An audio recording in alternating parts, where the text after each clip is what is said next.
Selamat malam. Yo. Selamat malam Bang Ale, Bang Dio, sama Mbak Rosa. Ya, malam juga. Gimana keadaan?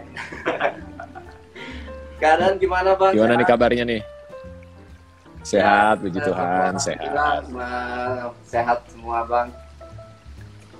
Mantap. Bang Darius sama Kak Agnesia dan keluarga gimana Bang? Sehat semua? Baik-baik, sehat, puji Tuhan. Baik-baik semuanya. Sehat jasmani dan rohani. Amin.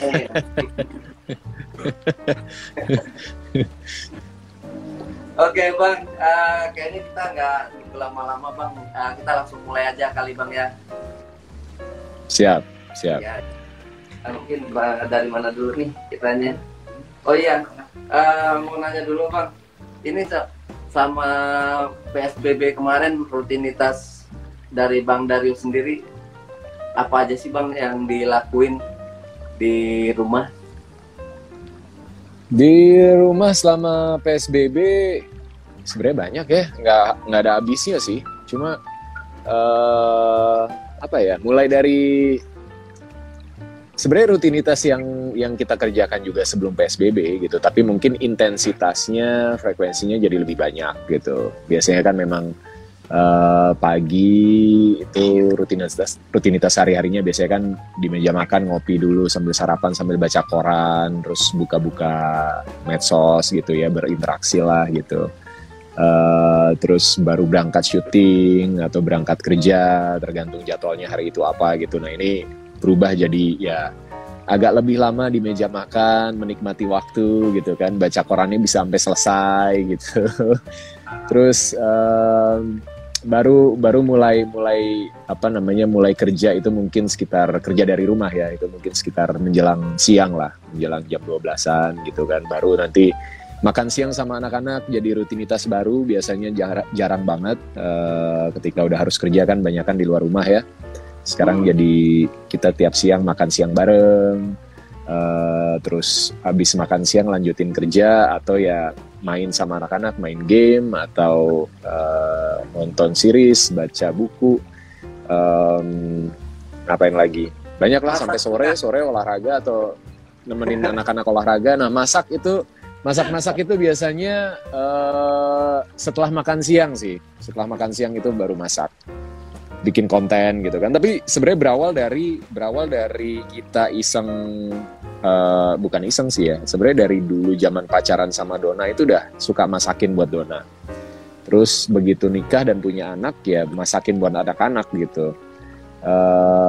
Jadi itu biasa mungkin kalau sebelum PSBB, sebelum pandemi ini mungkin 2 minggu sekali, sebulan sekali gitu ya, masakin buat anak-anak. Nah sekarang di awal-awal itu hampir tiap hari kita masak, tiap sore itu buat makan malam biasanya. Kalau makan siang ada mbak yang masakin kan, gitu. Jadi kita masak, terus akhirnya jadi konten. Akhirnya kita iseng-iseng bikin awalnya buat IGTV itu, dan ternyata responnya positif. Terus banyak yang kasih ide-ide menu gitu ya. Masakan, request juga masak ini dong, masak itu gitu. Akhirnya kita bikin buat YouTube aja agak serius gitu, dan berjalan sampai sekarang sih gitu. Soalnya kan banyak banget yang komentar, begitu DM masuk juga. Wah, Bang Darius nggak kuat kalau udah masak.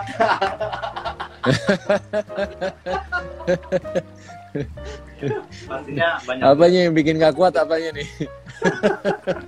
Kurang tahu. Komentar banyak banget.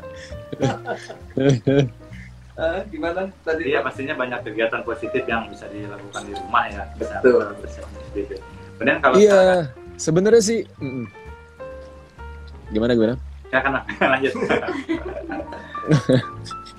Nggak, sebenarnya kalau kegiatan di rumah itu mungkin switching aja sih dari biasanya kita pergi ke kantor atau harus belajar ke sekolah segala macam. Sekarang dilakukannya di rumah gitu kan, berolahraga. Mungkin yang nggak bisa kayak traveling atau main motor atau olahraga yang sifatnya olahraga permainan ya, itu mungkin nggak bisa, terbatas lah. Tapi di rumah itu nggak membatasi kita untuk tetap berkegiatan dan produktif sih sebetulnya. Nah, ini nyambut tadi ada dengar motor nih, kalau versinya sebagai backers gitu kan, itu menghadapi new normal itu seperti apa Bang? Kalau versinya Bang Dayu? Sebagai bikers ya, gue bukan motoris sih, udah berhenti jadi motoris sebenarnya. Jadi bermotor itu sekedar hobi jatuhnya ya. Kalau motoris kan tiap hari kemana-mana naik motor gitu kan. Gue udah nggak, sejak 2009 mungkin udah berkurang banget intensitas naik motornya. Bahkan sempat berhenti sama sekali. Terus baru balik mulai lagi main motor itu 2015-2016 gitu. Nah sebenarnya sama seperti orang-orang lain sih ya.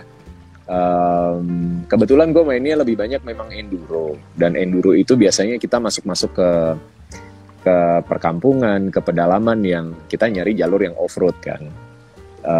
Kita melewati titik-titik yang jarang dilewati oleh orang umum, yang melewati mungkin ya warga setempat aja. Di awal itu concern kami bareng sama beberapa teman-teman adalah ini virus datangnya dari luar negeri.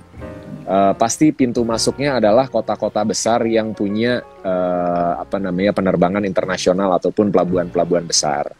Jadi kita yang tinggal di Jakarta, salah satu kota besar di Indonesia, itu jadi orang-orang yang berisiko sebagai carrier.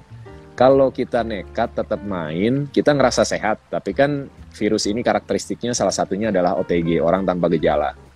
Lalu kita datang ke satu tempat yang mungkin bukan remote area, tapi pergerakan orangnya tidak terlalu banyak gitu ya, dari daerah itu ke arah kota-kota besar, salah satunya Jakarta. Kita bisa menjadi carrier dan itu membahayakan orang-orang setempat gitu. Jadi akhirnya kita bersama dengan komunitas-komunitas yang kita kenal ya, kita mencoba untuk menyuarakan, yuk kita batasin dulu deh, jangan main motor dulu gitu ya.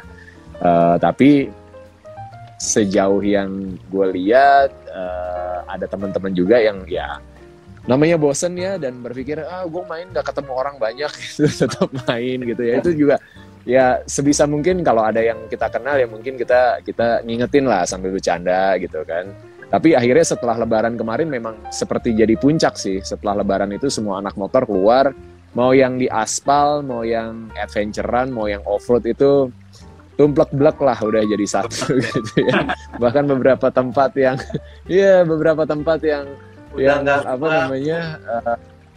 udah nggak kuat ya, benar-benar. Gue juga akhirnya main 2 kali kemarin, terus sempet ke Cipta Gelar juga akhirnya, dan diterima walaupun memang masih sangat disarankan untuk jangan dulu deh, takutnya karena jarak ke kota itu kan jauh dan pengobatan di sana kan fasilitasnya sangat terbatas ya. Jadi jangan sampai kita gara-gara kita terus jadi repot semuanya gitu. Itu sih yang kepikiran. Tapi kalau di keseharian misalnya bermotor segala macam, orang masih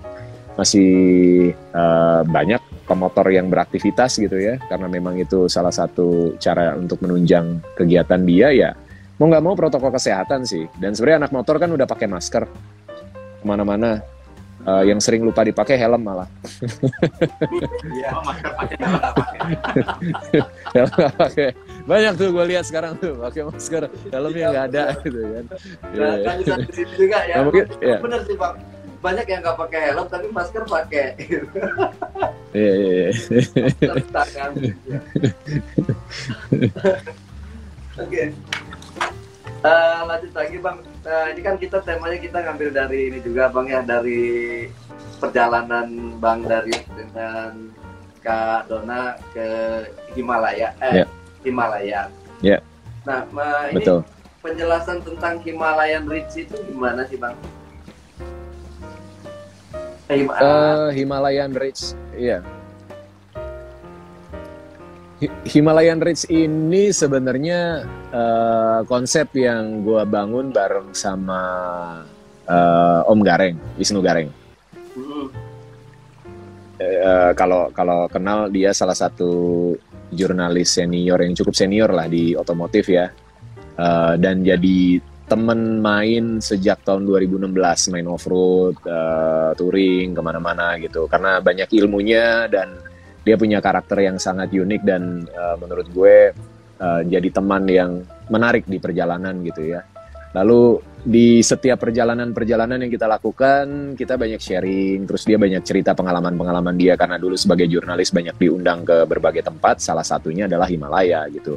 Jadi kita mencari jalur-jalur yang seru kemana nih gitu kan. Akhirnya dia mengusulkan Himalaya gimana? Wah boleh tuh, jalan raya salah satu. Waktu Om Gareng kesana 2016 kalau nggak salah, itu masih jadi jalan raya tertinggi di dunia. Sekarang tahun lalu ketika kita kesana udah bukan tertinggi lagi, karena di beberapa negara lain juga udah dibuka jalan rayanya. Nah akhirnya kita konsepkan, dan awalnya mau jalan biasa aja bareng sama teman-teman, tapi karena seleksi alam ya, ada yang nggak jadi ikut, ada yang belum pasti segala macam. Akhirnya gue coba untuk tanya sama Om Gareng, Om kalau gue ajak Dona gimana gitu. Dan Om Gareng cuma nanya yakin gitu. Yakin, mau dia, mau. Gue udah tanya mau gitu kan. Oh ya udah aman. Om Gareng bilang gitu. Bisa diatur. Oke, jadi akhirnya yang berangkat 6 orang, dan kita konsepkan untuk bikin semacam dokumentasi perjalanan lah. Dan ada sedikit request dari sponsor, karena kita ajuin ke sponsor, ada request untuk bikin series yang lebih ke cerita couple dalam perjalanan gitu. Jadi nggak terlalu dokumenter, tapi bukan dokumenter juga sih, bukan dokumentasi perjalanan, tapi lebih dikonsepin lah, lebih ada ceritanya gitu. Nah waktu itu dibantu sama penulis namanya J.S. Kairen, dia kasih beberapa tulisannya dia untuk di 5 episode juga gitu. Jadi itu kurang lebih 2 tahun lah kita siapin itu. Dari 2017, harusnya 2018 berangkat tapi nggak jadi, last minute kita cancel, terus akhirnya baru bisa dilaksanakan tahun lalu 2019. Itu perjalanan 10 hari dari Chandigarh sampai ke Kardungla, sampai ke Leh, Ladakh.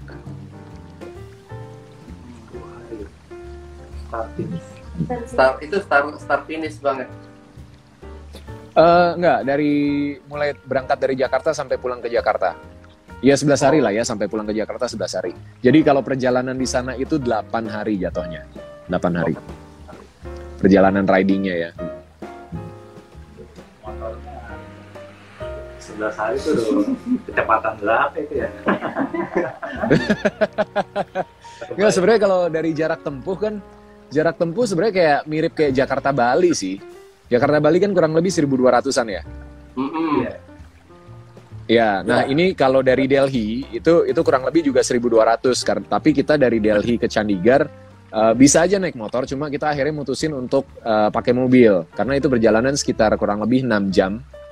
Cuma ya kita kayak naik motor di Jakarta aja, panas, sumpek, polusinya parah, macet gitu kan, nggak ada experience lain yang bisa kita rasain. Jadi mendingan saving energi karena kita akan menuju ke ketinggian yang butuh stamina yang cukup prima. Jadi kita putusin hari pertama itu kita bermobil dari Delhi ke Chandigarh, baru kita 2 hari di Chandigarh, baru hari berikutnya kita berangkat untuk jalan gitu. Kalau itu berarti safety-nya kayak misalkan pecah ban atau bensinnya habis dalam perjalanan, kita kan nggak tahu nih jarak tempuh sampai. Ya. Itu persiapannya gimana Bang? Ya. Kebetulan memang kita punya punya advantage lah ya, dengan Om Gareng pernah ke jalur yang sama. Jadi dia punya experience-nya dan punya knowledge-nya di titik-titik mana yang cukup berbahaya gitu ya, cukup harus kita waspadai untuk jaga bahan bakar misalnya. Lalu kita disupport juga sama Royal Enfield Indonesia dan India, jadi semua motor dan mekanik mobil support itu disiapin. Mereka selalu ada 1 sampai 1,5 jam di belakang kita, karena kecepatan motor lebih cepat daripada mobil kan. Walaupun ada di satu titik mereka udah nyampe duluan dan beda 3 jam sama kita karena kita nyasar. Gitu. Tapi puji Tuhan motor nggak pernah trouble, nggak ada pecah ban, nggak hampir kehabisan bensin, tapi itu karena kita nekat menuju ke Sokar, keluar dari jalur gitu. Dan memang di jalur itu dari Keylong sampai ke Leh itu kita nginep sekali di Sarchu, dan itu pom bensinnya memang cuma ada satu gitu. Jadi 300 pom bensin berikutnya itu 360 km kemudian gitu. Nah, itu memang harus isi full tank dan harus bawa cadangan. Jadi harus bawa jerigen. Nah, itu cadangan kita ada di mobil gitu kan, masing-masing disiapin 5 liter. Jadi itu sampai di titik karena kita maksain mau ngejar ke danaunya buat syuting, sementara ternyata danaunya udah mulai mengering, jadi udah gesernya udah berkilo-kilometer. Jadi itu motor udah bensinnya udah habis, masih kita paksain sampai akhirnya ada satu yang udah setengah-setengah mogok gitu. Akhirnya kita berhenti di situ buat syuting gitu. Tapi selebihnya aman, dan itu kayaknya terbantu juga dengan kondisi jalan di sana ya. Jadi bayangan dari Om Gareng kan waktu 2016 dia datang itu beberapa titik itu masih ekstrim gitu ya, masih gravel gitu kan, pengerasan untuk di aspal gitu. Nah, kemarin waktu kita datang itu hampir bisa dibilang 80% lah. Jalur itu mulus, bagus banget.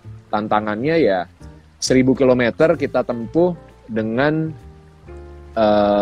elevasi yang naiknya cukup tinggi dan banyak slope gitu. Ada di satu tanjakan itu slope-nya ada berapa, 41 apa berapa gitu. Jadi kebayang kita naik 700 meter ke atas gitu kan. Tapi gitu.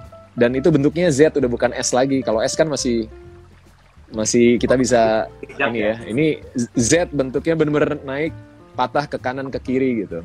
Naik terus sampai ujung, datar sedikit turun, naik lagi gitu. Jadi kondisi motor sih aman, nggak ada trouble sama sekali, nggak ada yang jatuh, nyaris-nyaris doang. Apalagi ya. Cuma kita ini sih. Berapa liter nih bensinnya? Itu Tapi kalau pom bensinnya ada yang eceran atau pom bensin gitu Bang kalau modelnya di sana? Di sana pom bensin sih, bentukannya pom bensin. Jadi nggak ada yang pom bensin dia ya. eceran ya kayak di Indonesia gitu. Seingat gue nggak ada ya. Seingat gue pom bensin, bentuknya pom bensin semua sih. Karena itu kan di pegunungan ya. Jadi kebayang nggak kayak di kalau kita dari Chandigarh menuju ke Narkan, itu bentukannya tuh kayak Jakarta ke mana ya, ke puncak lah gitu. Jadi masih banyak kehidupan sepanjang jalan gitu ya, kanan kirinya masih penuh gitu kan, tapi udah mulai naik, udah mulai hijau gitu. Lalu dari Narkan ke Manali itu udah mulai semakin berkurang, ada kampung-kampung kecil gitu ya, mungkin kayak kita ke Cileteh gitu, tapi ini tinggi gitu kan, udah 2000-an lebih gitu. Nah, atau ke Dieng gitu kan, itu kayak gitu tuh, ada hutan-hutan pinus gitu kan. Nah, dari Manali lanjut sampai Keilong, sampai Sarchu, sampai Leh, itu nggak ada kehidupan. Jadi itu udah rata-rata di atas 4.000, dan kehidupannya itu bener-bener cuma, mungkin ada kampung-kampung di pedalaman tapi jauh dari jalan raya. Kehidupannya itu cuma di titik peristirahatan kayak warung kopi yang di puncak, tapi itu sepanjang puluhan kilometer cuma satu di situ doang. Jadi kalau lo skip makan siang atau makan malam bahaya sih, nggak mungkin. Mereka biasanya kalau di India itu berkendara dari matahari terbit sampai matahari tenggelam gitu kan. Jadi udah diatur tuh. Jadi kalau kita ngelihat titik-titik stopnya tuh udah, oh ini kalau kita tuh mau berangkat dari titik keberangkatan kita harus jam segini untuk sampai di sana pas makan siang gitu. Nanti kita lanjut lagi sampai di tujuan, istirahat bermalam di tempat tujuan itu, biasanya kota gitu kan. Tapi di antara itu ya cuma satu area aja gitu. Sepanjang perjalanan lainnya nggak ada warung, nggak ada, hampir nyaris nggak ada kehidupan gitu. Jadi kalau ya itu tantangannya. Iya. Tantangannya kalau kita mismanagement ininya, perjalanannya ya nginep di atau perjalanan tengah malam gitu. Ada siapa tuh? Wih, ada Om Age, Bapak produser kelas dunia nih. Gitu. Oke. Bang, kan untuk pertama kalinya Kak Dona diajak touring tuh jauh-jauh, terus perasaannya gimana tuh untuk pertama kalinya?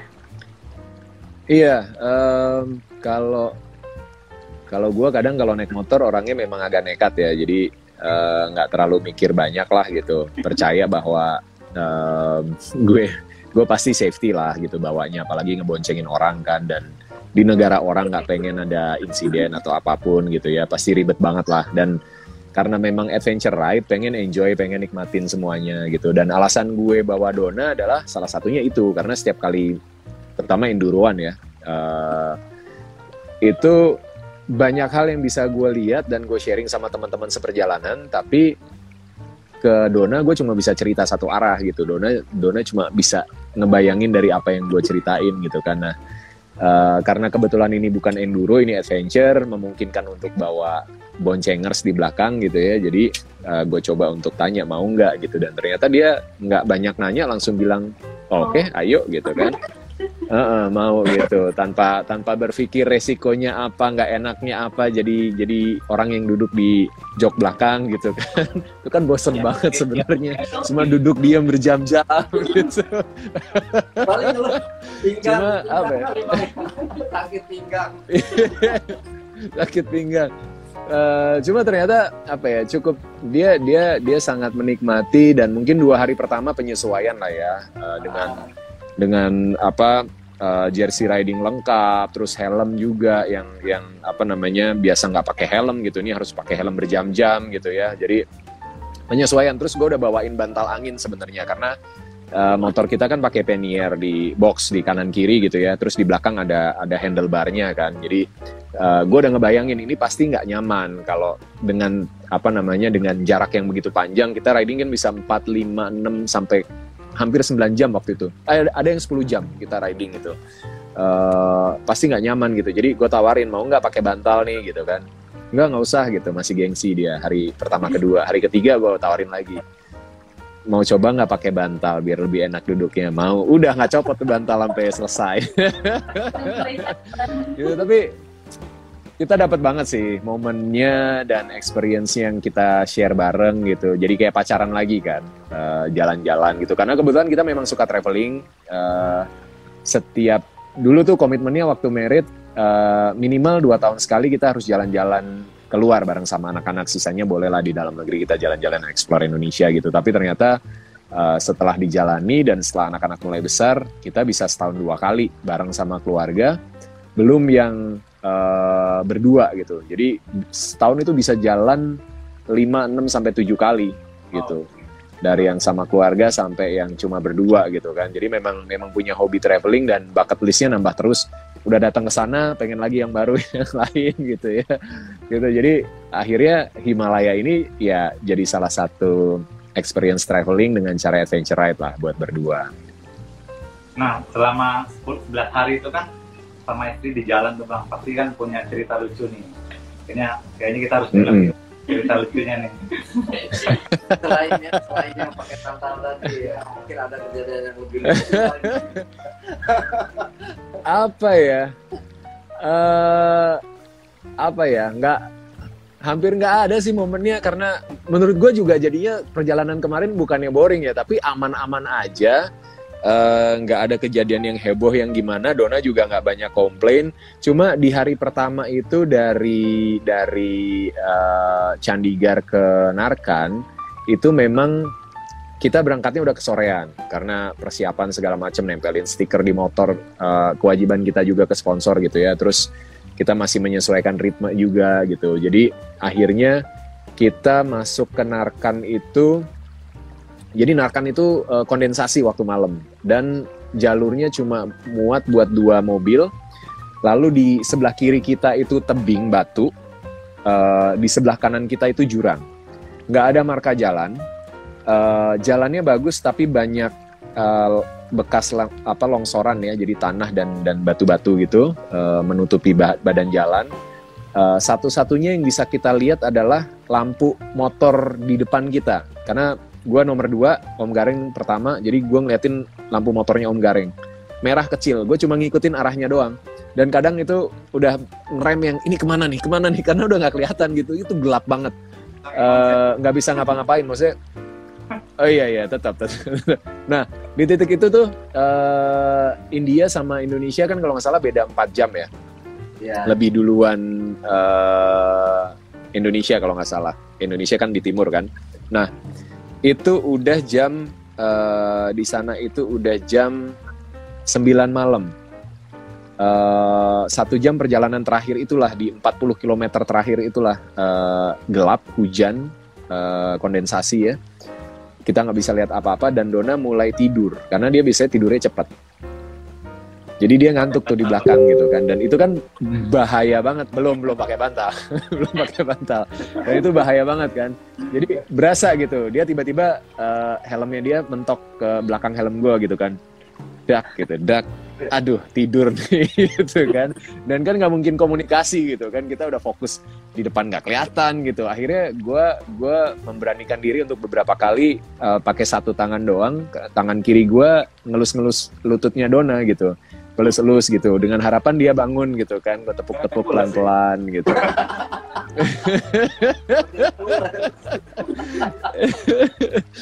Itu jadi itu terus itu perjalanan hari pertama. Hari kedua kita nyasar dan nyampainya malam.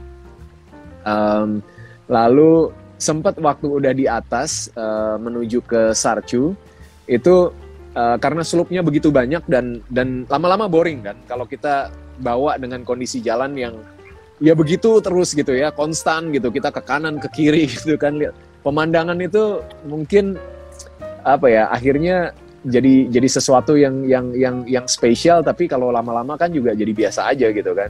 Nah, mulai butuh sesuatu yang lebih kan. Om Gareng ngambil beberapa jalan potong gitu, off-road,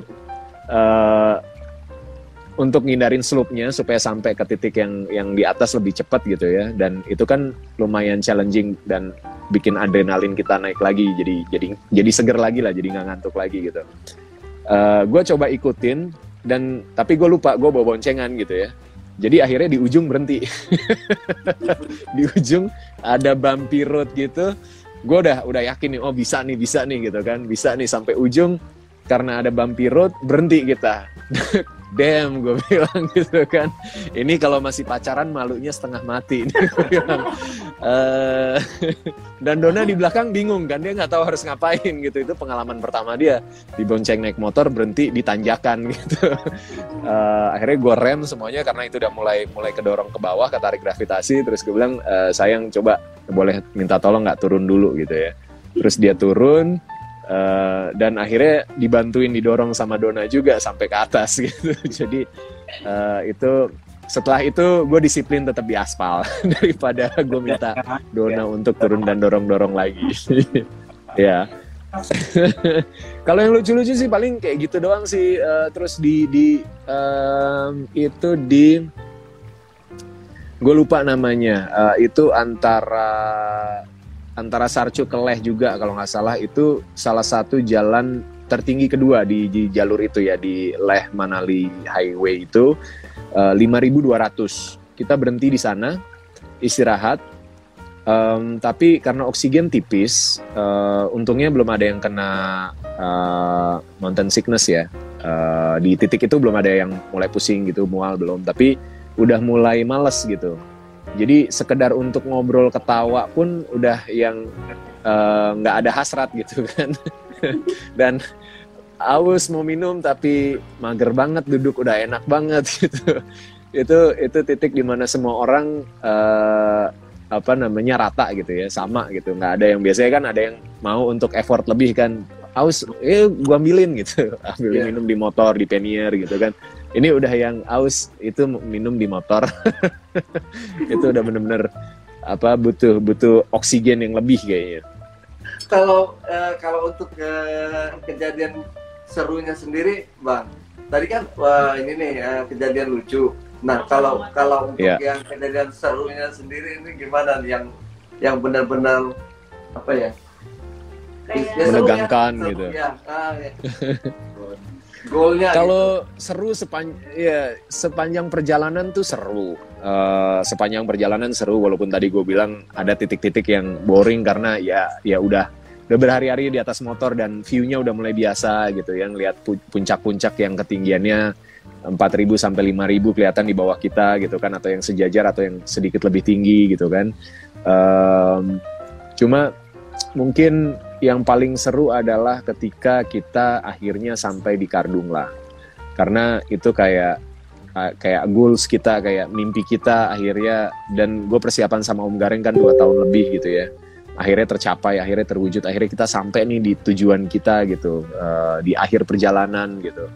Dan itu jadi momen yang ya seperti kita kalau misalnya naik gunung lalu summit attack dan akhirnya sampai di atas gitu ya, kita buka bendera merah putih, kita mengucap doa syukur perjalanannya berjalan dengan selamat, dan dikasih kesempatan bisa sampai ke titik itu tanpa ada halangan gitu. Dan jadi momen yang memorable, dan nggak bisa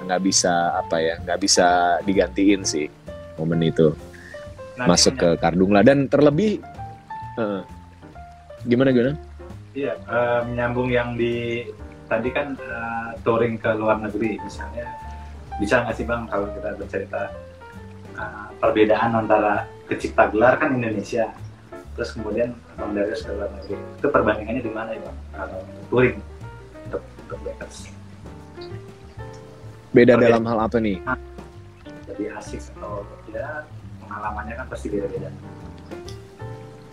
Iya, sebenarnya kalau kita bicara adventure ini juga gue belajar dari teman-teman yang udah lebih dulu ya di dunia adventure, salah satunya Om Gareng.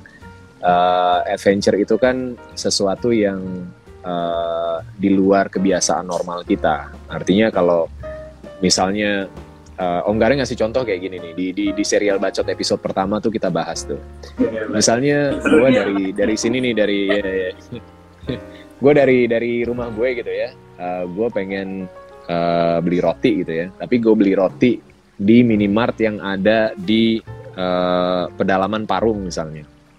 Gue cari tuh minimartnya, itu sebuah adventure gitu, itu keluar dari kebiasaan normal kita, itu beyond gitu, our limit yang biasanya kita lakukan gitu kan. Jadi adventure itu nggak harus yang wah gue mau sesuatu yang ekstrim atau apa gitu, nggak selalu harus seperti itu gitu.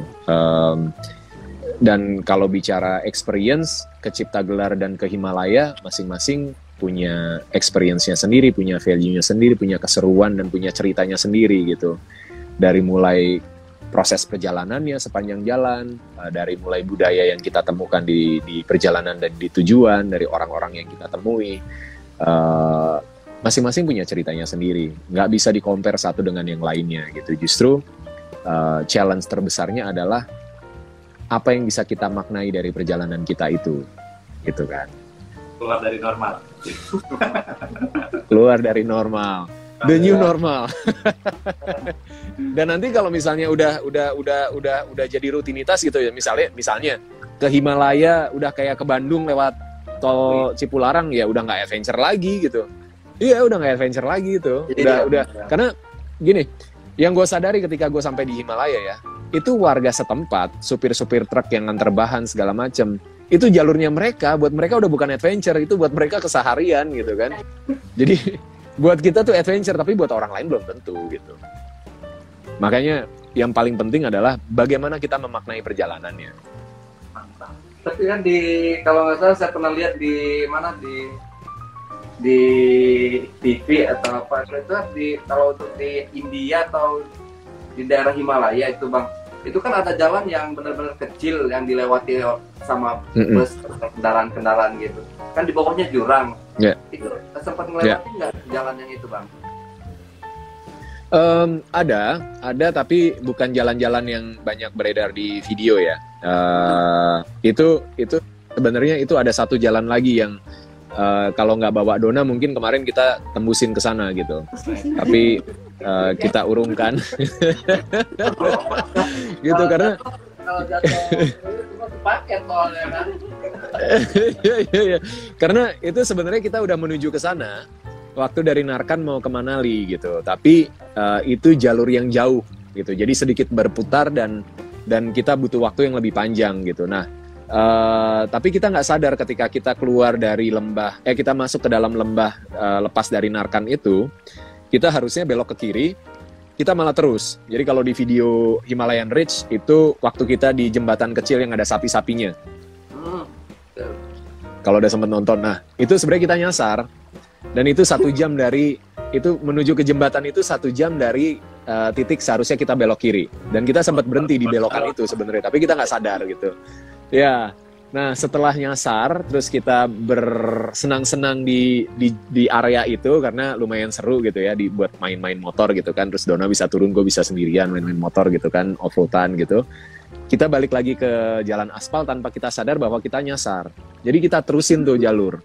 Sekitar 40 menit lagi kita terusin. Jadi kalau telat, kalau jaraknya itu kurang lebih berapa ya? Mungkin hampir 100 kilo. Itu 64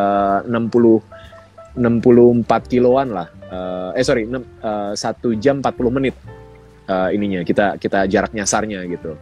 Nah kalau kita terusin lewat jalur yang terus itu bisa, tapi agak muter, itu masih butuh waktu sekitar 9 jam. Sementara itu udah jam 4 sore. Itu. Nah kita muter balik pun itu 6 jam ke Manali. Jadi selisihnya cuma 3 jam. Cuma jalur yang satu itu jalur yang udah pasti jelas gitu ya. Lawannya kita cuma macet karena itu salah satunya jalur yang ada cliff sama tebingan gitu dan banyak truk ngantri. Kalau kita terus itu jalurnya lebih ekstrim lagi dan kita nggak tahu apa yang ada di sana. Dan itu titik dimana gue bilang tadi mobil support kita itu 3 jam di depan nungguin kita. Jadi sempat di satu titik tuh diteleponin, ya dia nelpon, where are you gitu kan, I'm here gitu. Terus karena nggak ada internet ya, cuma bisa pakai jaringan telepon aja. Jadi dia cuma jelasin bahwa gua udah di titik ini, abis ngelewatin area pemukiman pasar gitu, nanti ketemu tanjakan, terus lu belok kiri itu ada pura di situ, ada kuil. Nah kita nunggu di sebelah kuil itu gitu. Oke, Om Gareng kebetulan pernah lewat situ dan dia bilang, oke, gue tahu gitu. Lu tunggu di situ, kita masih di belakang, masih jauh gitu. Dan itu kita ketemu sekitar 4 jam setelah teleponan, 4-5 jam lah setelah teleponan. Itu jadi lumayan, karena kita sempat berhenti makan lagi gitu kan, lumayan jauh gitu. Gitu sih kondisinya kalau di sana ya. Itu kalau hambatannya untuk touring di luar apa Bang? Kesulitannya apa sih hambatannya touring di luar negeri? Kesulitannya kalau di sana apa ya? Kalau di India itu sebenarnya kan agak lumayan Bronx juga ya, sama kayak di Indonesia sebenarnya naik motor, serobot sana serobot sini. Dan secara speed sebenarnya kita lebih cepat kalau di compare sama orang-orang India. Jadi dari banyak rombongan tuh kita selalu nyalip-nyalip mereka. Nanti ketemu di tempat makan, kita masih santai-santai, mereka udah jalan. Nanti di tengah jalan kita selipin lagi tuh mereka gitu. Jadi orang Indonesia kayaknya speednya memang lebih cepat daripada orang India. Hambatannya apa ya? Mungkin gini, karena kita datang ke satu negara terus pakai motor di situ, jadi nggak terlalu bermasalah ya. Tapi yang jadi problem kan kalau kita lintas negara tuh, kita harus urus karnenya dulu kan, dokumennya, papernya dulu gitu. Itu yang mungkin harus diperhatikan dan biasanya tiap negara punya aturan beda-beda dan kalau bisa ada agensi yang bantu urus jauh-jauh hari. Kalau enggak kita udah nyampe border nggak bisa lewat, kita harus stay di border lumayan lama gitu. Di India itu yang harus diwaspadai mungkin ini. Buat teman-teman yang berangkatnya dari Jakarta nggak langsung ke Leh, karena sebagian besar kan motong perjalanan, jadi langsung landing di Leh, terus dari Leh baru keliling gitu ya, explore di sekitar Leh gitu, ke Nubra, ke Sokar, termasuk ke Kardungla gitu. Itu biasanya sewa motornya, rentalnya berarti udah sama rental-rental yang ada di Leh. Jadi naik ke salah satunya ke Kardungla itu nggak perlu izin lagi, jadi udah diurusin lah izinnya sama si penyedia rentalnya, jasa rentalnya. Tapi kalau masuknya dari luar Leh, itu harus pakai rental motor yang memang punya afiliasi dengan asosiasi rental motor di Leh. Karena kalau enggak, di border, di bawah itu mereka asosiasinya resmi dan mereka jagain bordernya, nggak boleh motor yang bukan dikendari oleh orang India asli, artinya dikendari oleh turis, dan dari luar Leh untuk lewat situ. Jadi itu semacam mungkin bukan monopoli tapi proteksi sama bisnisnya mereka gitu. Jadi kalau yang bawa motor dari luar either harus ngurus paper atau tukar motor di bawah di Leh gitu. Karena kita juga sempat ketahan karena kita pakai motor dari RE, terus mereka minta dokumen asli, sementara dokumen aslinya ada di Chandigarh, kita nggak bawa, udah dikasih kopinya mereka nggak mau, dan menariknya lagi nggak bisa disogok, mereka nggak mau duit. Cepat gitu ya. Jadi Iya, si mekanik kita yang bantuin kan untuk ngomong, dan sempet yang gimana biar ini bisa lewat, nggak enak karena ini tamu kita gitu kan. Ya tunjukin papernya, yaitu akhirnya petingginya RE di sana yang akhirnya nelpon ke kepala asosiasinya untuk minta tolong, ini memang tamu kita dan pakai motor dari RE dan papernya ada gitu, jelasin baru boleh lewat. Itu sekitar 3 jam kita nungguinnya. Gitu. Dan ternyata mereka tahu Indonesia. Si anak-anak rental motor ini tahu Indonesia dari PUBG. Jadi mereka main PUBG, katanya orang Indonesia jago-jago main PUBG.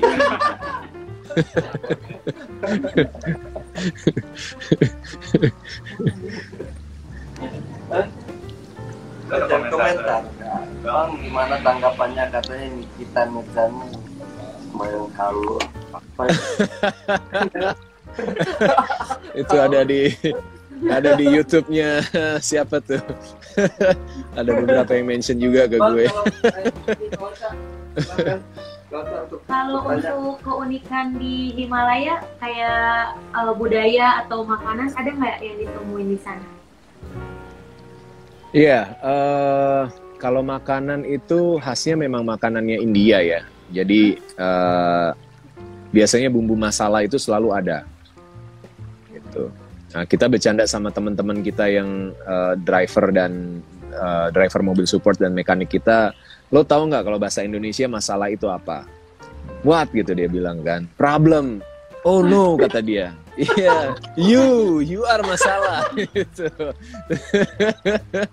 Jadi memang makanannya seperti itu. Tapi sepanjang perjalanan sebenarnya sampai Manali itu kita nemuin makanan yang memang enak. Kan beda ya. Mereka rempah-rempahnya itu kan lebih tajam ya rasanya daripada di Indonesia dan. Tapi itu kita masih nemuin yang enak bener-bener. Di Narkan itu kita jam 11 malam, kitchennya udah close, tapi karena kita datang dan hujan, kondensasi itu, jadi mereka masakin buat kita dan itu enak banget. Kita makan di lantai gitu bareng sama driver sama si mekanik ini, seru banget gitu, kayak makan pakai daun di kampung-kampung gitu kan, atau lagi hiking gitu. Iya. Terus sampai ke Manali itu masih oke. Tapi begitu kita lepas dari Manali menuju Keylong lalu menuju ke Sarchu apalagi itu ya udah terima apa adanya sih, apalagi di pemberhentian makanannya makin gak jelas gitu. Jadi even chicken masala tapi rasanya udah rasa ya yang penting kenyang lah, yang penting perut keisi gitu ya. Nasi goreng juga lama-lama makin pucat nasinya gitu kan. Udah gak ada warnanya gitu. Terus komunikasi makin sulit. Komunikasi makin sulit, makin sedikit orang yang bisa bahasa Indonesia. Dan secara ras mereka cenderung ke Tibetan ya, Tibet Mongol gitu. Jadi dari orang yang India gitu makin ke atas tuh makin Tibetan Mongol, baru nanti di leh tuh baru muncul lagi yang orang-orang Indianya berbaur dengan orang-orang Tibetan dan Mongol itu gitu. Tapi kalau pengen jalan-jalan ke downtown-nya Delhi ya mungkin bisa cari yang di kota gitu. Cuma kan tahu sendiri kondisi India kan seperti itu ya, nggak semua orang nyaman dan bisa enjoy dengan kondisi yang ada. Nah kalau di Chandigarh itu masih cukup banyak. Jadi Chandigarh itu kayak area baru lah, yang sengaja memang di-develop dengan lebih teratur gitu. Jadi jalanannya ada jalur cepat, jalur lambat, lalu luas, lebar, pohon banyak gitu ya. Jadi kayak mungkin semacam Bintaro BSD, situasinya kayak gitulah gitu. Tapi dia masih ketinggian 300 meter MDPL, jadi cukup lembab juga, humid, panas gitu ya. Terus dari Chandigarh itu kita naik ke Narkan. Di Narkan itu udah mulai susah hotel, nggak terlalu banyak pilihan dan memang harus booking karena apalagi kalau lagi season mereka bermotor, karena kan bermotornya itu cuma bisa 4-6 bulan kan, dari mulai bulan Juli sampai rata-rata kalau motor itu mungkin September atau Oktober tergantung musim saljunya turunnya cepat atau enggak gitu. Jadi di season riding itulah semua orang, riders, bikers dari seluruh dunia yang suka adventure ride ya datang ke sana untuk berkendara gitu. Dan itu biasanya penginapan jadi susah buat didapat kalau go show. Nah itu biasanya kalau di Narkan itu udah bintang 3 lah, atau ya nggak ada bintang tapi sebenarnya cukup nyaman. Beberapa hotel itu cukup nyaman. Gue sempat googling dan di tempat kita nginep itu kamarnya juga besar-besar. Jadi sebenarnya sebenarnya kita berenam itu bisa satu kamar gitu, tapi karena udah booking dengan 2 bed gitu ya, jadinya akhirnya kita pesen 3 kamar. Nah akhirnya gue sama Dona, terus yang lain berempat, terus si driver sama mekanik satu kamar gitu. Dan view-nya juga bagus di Narkan. Terus di Manali karena itu kota wisata dan setiap musim panas itu jadi tujuan wisata orang-orang India juga. Cukup banyak pilihan hotel, tapi rata-rata ya bintang 3, bintang 4. Kita pakai bintang 3 waktu itu cukup bagus. Makanannya juga masih enak dan ke pusat kota juga nggak terlalu jauh. Nah, yang perlu diperhatikan memang dari Manali menuju ke Keylong. Itu hotel cuma ada 2 atau 3. Tapi growing ya, pariwisata mereka growing dan selalu ada yang baru. Tapi yang recommended sih cuma 2-3 hotel dan kamarnya benar-benar terbatas. Jadi itu PR sih, kalau nggak dapat hotel sih lumayan PR. Lalu dari Keylong ke Sarcho itu makin tinggi, 4.000 meter di atas permukaan laut. Kita punya 2 pilihan. Jadi dari Keylong itu mau langsung dilanjutin ke Sokar, itu ada camp, atau kita berhenti di Sarcho.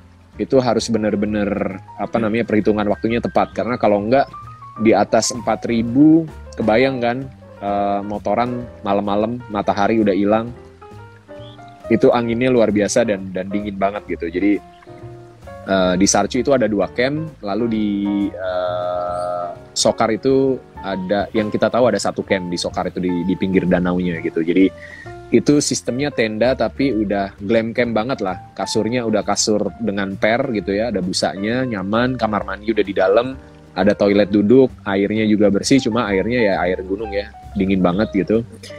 Lampu nyala 24 jam, listrik juga, terus mereka punya dapur, tapi dapur tempat makannya tuh misah gitu. Jadi kayak kalau dari tenda kita mungkin sekitar hampir 100 meter jalannya, karena itu gede areanya gitu. Nah di situ Dona kena high altitude sickness, dia udah mulai pusing, sampai nggak bisa bangun, nggak mau makan segala macam. Jadi gua tuh bolak-balik mondar-mandir dari kamar ke tempat makan, bawain teh, bawain sup, bawain makanan, bolak-balik gitu malam-malam. Cuma pakai celana pendek lagi. Karena pikirnya tadinya kan cuma sekali doang gitu kan. Taunya bolak-balik, daripada pakai celana lagi, bongkar-bongkar tas kan, udahlah pakai aja yang ada gitu. Nah dingin gitu. Lalu setelah itu langsung ke Leh. Di Leh itu tempat wisata juga, jadi cukup banyak hotel, dari yang bintang 3 sampai bintang 5 ada, yang mahal banget, yang artis-artis India kalau liburan ke sana nginepnya di situ tuh ada gitu. Jadi sebenarnya nggak terlalu susah sih. Dan kalau mau camping rasanya Bang. Iya. Maaf Bang, saya potong sebentar. Ini waktunya kita tinggal 1 detik, 1 menit. 1 menit, oke. Bang. Jadi kita bisa penambahan waktu sedikit ya Bang? Boleh, nanti disambung aja. Iya. Jadi kita siap. mati dulu aja, kita lanjut lagi setelah ini Bang ya. Siap. Ya, masih seru banget ini pembahasan Himalayan Ridge ini. Kita lanjut, kita rehat sejenak. Oke Bang ya. Oke. Ini udah mati sendiri kali ya.